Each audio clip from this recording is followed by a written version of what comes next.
Hello, would-be game developers. My name's NicePainEX, and this is going to be another RPG Maker MV tutorial. This video is going to be centered around Yanfly's row formation. So let's just open up RPG Maker MV, which, once again, like in all my videos, it has to be MV and not MZ because the plugins I use just aren't compatible with MZ. Now, that's not to say there aren't plugins out there that would work with MZ that would achieve the same result, but I don't know those plugins and they're not the plugins I'm using. So I won't be covering them in this video. Now, so what is a row formation? Well, as the name implies, it allows you to create rows for your characters and enemies to be in. In my personal setup, I've got 3 rows, but you can set up to 10. So I'll show you how to do that. You open up plugins. Now you come down here to row formation. And you can see next to maximum rows, I've got 3. You can obviously change this. For the purpose of this video, I don't want it to do with my own game too much. So we'll just keep it as 3, and I mean that it gets the point across anyway. So say you had 3 rows, it will mean you have 3 rows. In my case, I've got a melee, a mid-range, and a long-ranged rows. That would mean that the enemies also had a melee, a mid-ranged, and a long-ranged set of rows. So I'll just show you how that works on your menu screen.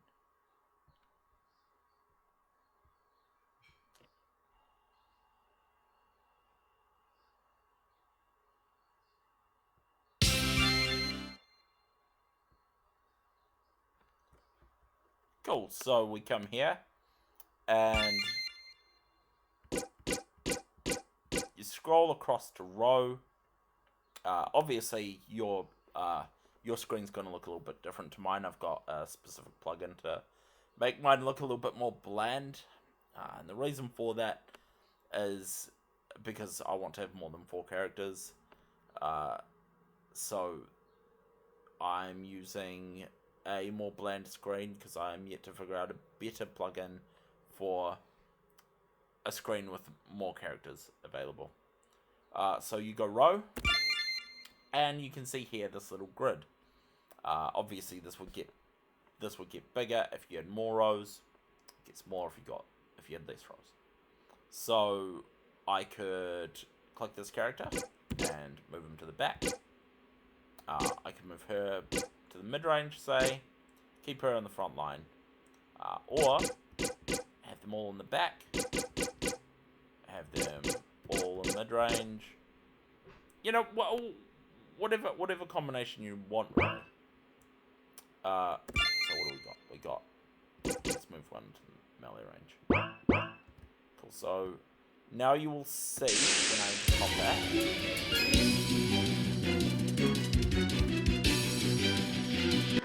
You can see how the 3 characters were all in their own row. I personally recommend creating states for a character depending on which row they're in. Now, I'll just show you that.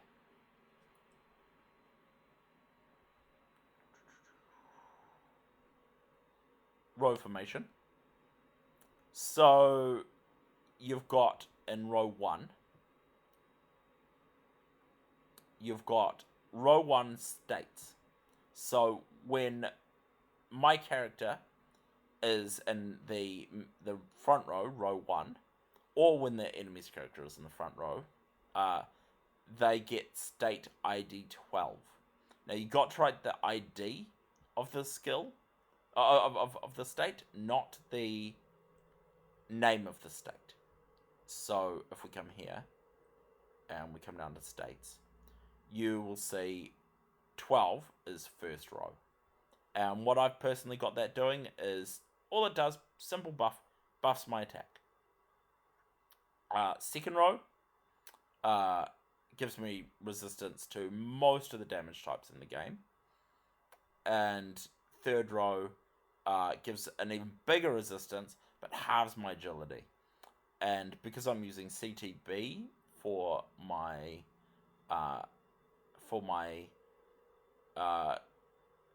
battle system, that means I'm making half as many attacks as other characters.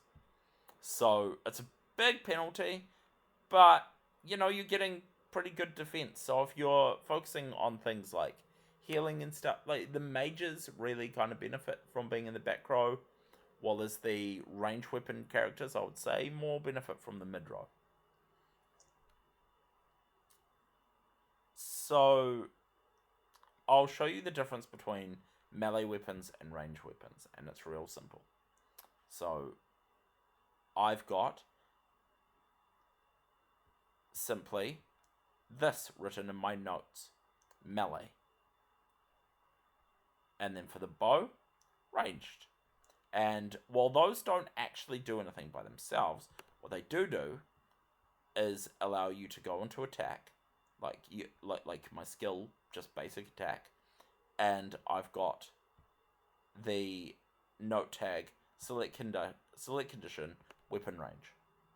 So now my weapon will pick out whether the weapon I'm attacking with is a melee or range weapon.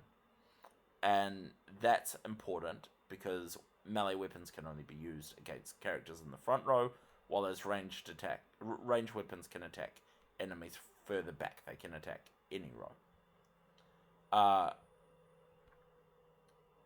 Spells, on the other hand, work a bit differently.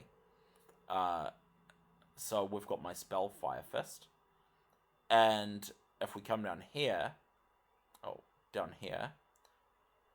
I've had to enter in this code. Simply writing melee up here did absolutely nothing. But if I go select conditions, front row, only select conditions, it will make it so that my melee spell will only attack whichever enemies are in the frontmost row. Now for enemies, this annoys me a little bit because apparently it's as simple as just moving them into the correct position. So the idea would be back row, mid row, back row, mid row, front row.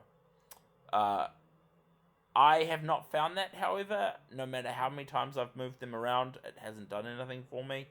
So instead of that, I've set note tags under my enemies. So my melee bat, his default row is 1. My range bat, his default row is 2. So he's in the mid range, and my melee bat's in the melee range, just by default.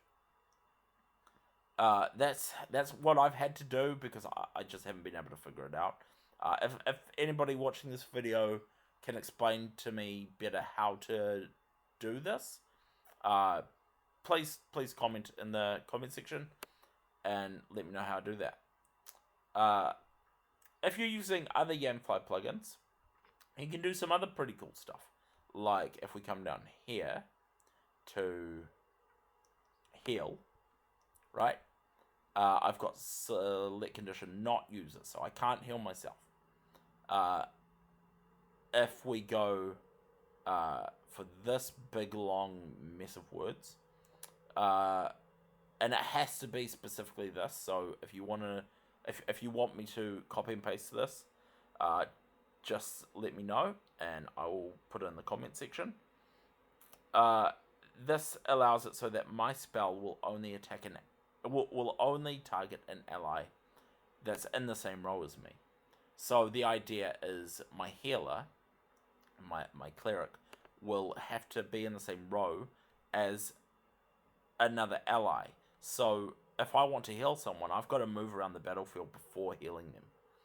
Potentially, if the healer was right at the back and the tank needed healing, the tank could move into the mid-range and the healer can move into the mid-range as well from the back.